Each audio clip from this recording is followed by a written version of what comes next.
Hola chicos, en esta clase vamos a intentar desarrollar lo que se ha dado en llamar en la historia del pensamiento económico la escuela fisiocrática. La escuela fisiocrática es una escuela francesa del siglo XVIII, o sea, 1700, que tiene como jefe intelectual a un médico, François Quesnay.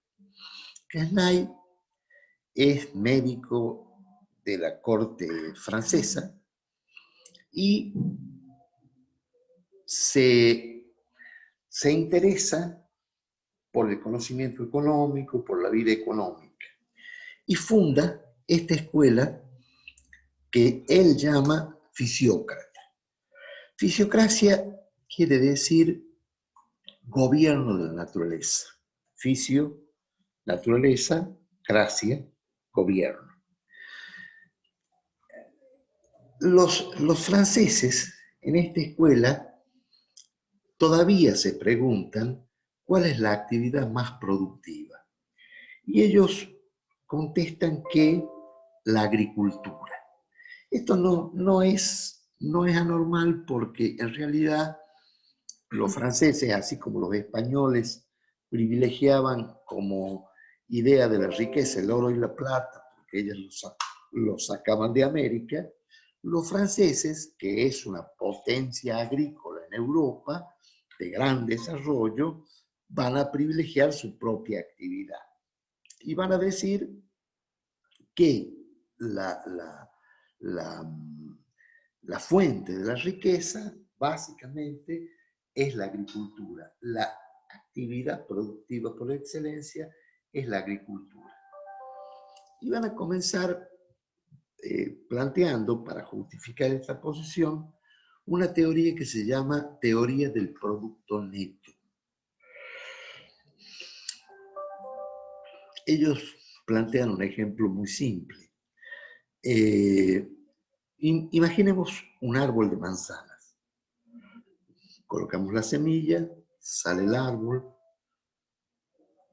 florece, las flores producen frutos, y al fin del ciclo nosotros recolectamos las manzanas, que además de darnos la fruta, nos dan muchísimas más semillas que las que necesitábamos para crear el árbol. En consecuencia, dice,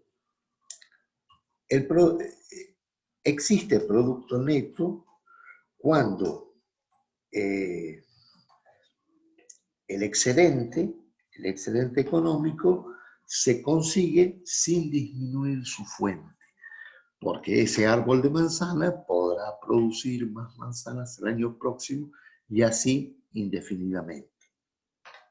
Esto es lo que les hace justificar que la agricultura sea la actividad productiva por excelencia. ¿Por qué no la industria? Porque, bueno, en la industria se consumen las materias primas, ¿no es cierto? Las materias primas son incorporadas al producto terminado. En consecuencia, hay una disminución. En cambio, y por supuesto, en el comercio hay intercambio, no hay producción, por lo menos en el sentido de los fisiócratas. Modernamente sabemos que también el comercio es actividad productiva según la moderna teoría económica. Después los fisiócratas va a ser la primera escuela que va a plantear que, así como en la naturaleza, así como en términos del cosmos, hay leyes naturales que se dan universal y necesariamente, también en la vida social hay leyes que rigen la actividad humana sin que el hombre tenga que intervenir para producir esas leyes. Por supuesto, están muy influidos por los descubrimientos astronómicos, el desarrollo de la física, el desarrollo de la química, que se produce a partir del siglo XVI, ¿no es cierto? 16, 17, fundamentalmente 1600. Así como hay un orden natural que mantiene en equilibrio los planetas y los hace orbitar alrededor del Sol y sostiene el universo en un equilibrio armónico y perfecto, así también ellos creen que hay una legalidad también universal en los hechos humanos. Y en consecuencia, la actividad humana, la actividad económica como hecho de los hombres, como hecho social, también tiene sus reglas que el hombre debe respetar, debe seguir y no debe violar. O sea, acá se inicia la idea de que toda intervención externa, legal, por parte del Estado, enturbia la actividad económica, enturbia el funcionamiento de los mecanismos económicos que por sí mismos se autorregulan y se equilibran. Esta idea de autorregulación, de orden natural, va a tener fuerte influencia en la gestación del liberalismo y de su versión económica, que es el capitalismo. Hasta hoy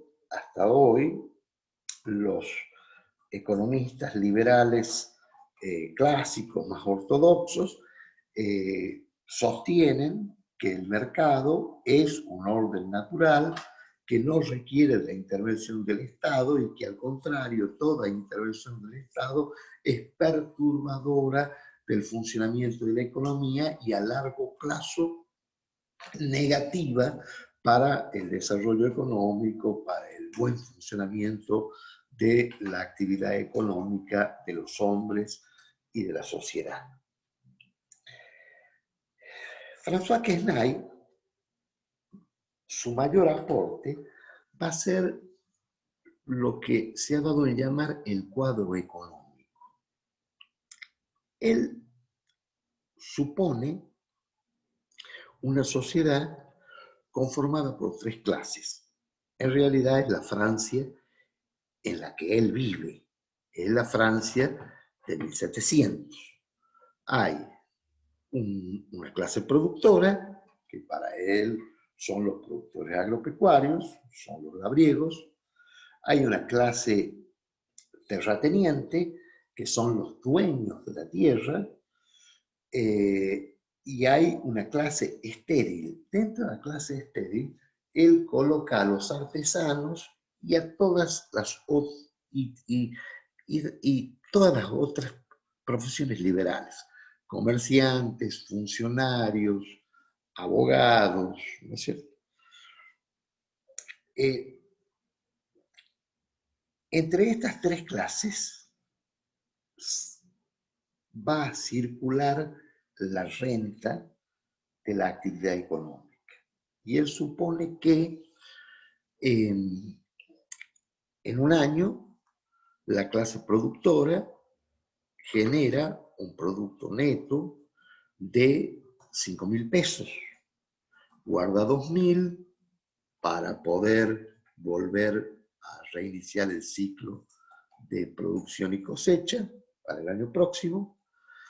Y los 3.000 los dedica. 2.000 le paga a la clase terrateniente por el uso de la tierra y otros 1.000 le compra bienes o le paga servicios a la clase estéril.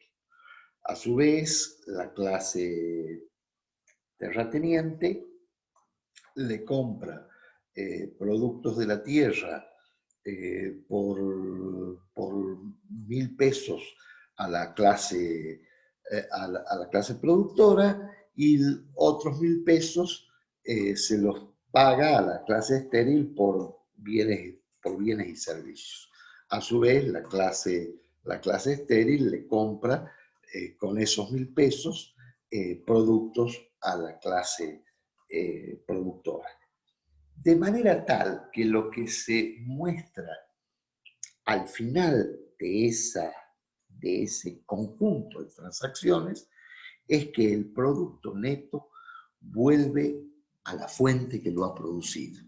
Vuelve esos 3.000 pesos que habían partido de la clase productora, vuelven a la clase productora. Pero además, lo que intenta probar este cuadro es cómo circula la renta en el sistema económico. Que para que el sistema económico funcione en equilibrio, sin crisis, sin cambios, sin depresiones ni expansiones que lo afecten, no puede haber modificación en esta circulación de la renta. La renta tiene que circular por todas las clases sociales permanentemente a fin de mantener el buen funcionamiento del sistema económico. Si la clase productora en un año, en vez de los 5.000, en vez de guardar 2.000, decide guardar 1.000 y gastar 4.000, por supuesto, para el año próximo solamente va a tener el 50% de su capital para poder reproducir el ciclo de producción. En consecuencia, va a obtener el 50% de productos agropecuarios y, por supuesto, se va a producir una crisis de falta de producción. En consecuencia, al cuadro económico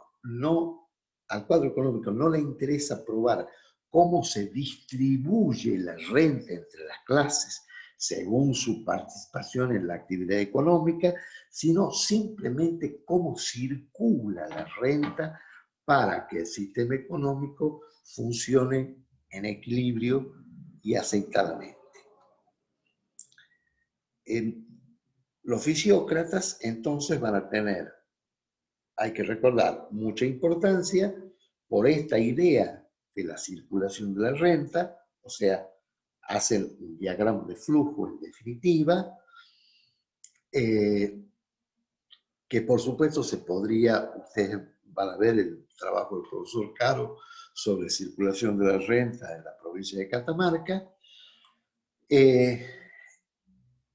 donde se prueba que siempre el producto vuelve al que lo produce. O sea, en Catamarca, como nuestra producción es baja y nosotros generalmente compramos de empresas ubicadas que producen en otras provincias, normalmente, más allá de la renta que queda por el trabajo,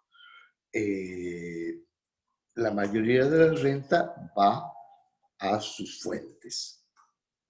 Por ejemplo, en el caso de la producción automotriz, los autos que se venden en Catamarca, en definitiva, la mayor parte de renta, o sea, del precio del automóvil, queda no en la concesionaria, sino que vuelve a la fábrica que lo produjo.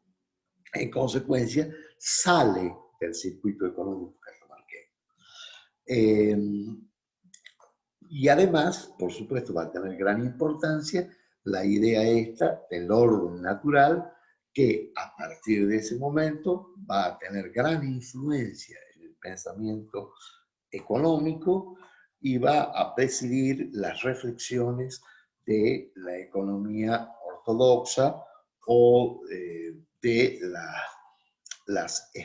la escuela clásica, a partir de la escuela clásica inglesa en adelante hasta ahora en pleno neoliberalismo. Muchas gracias.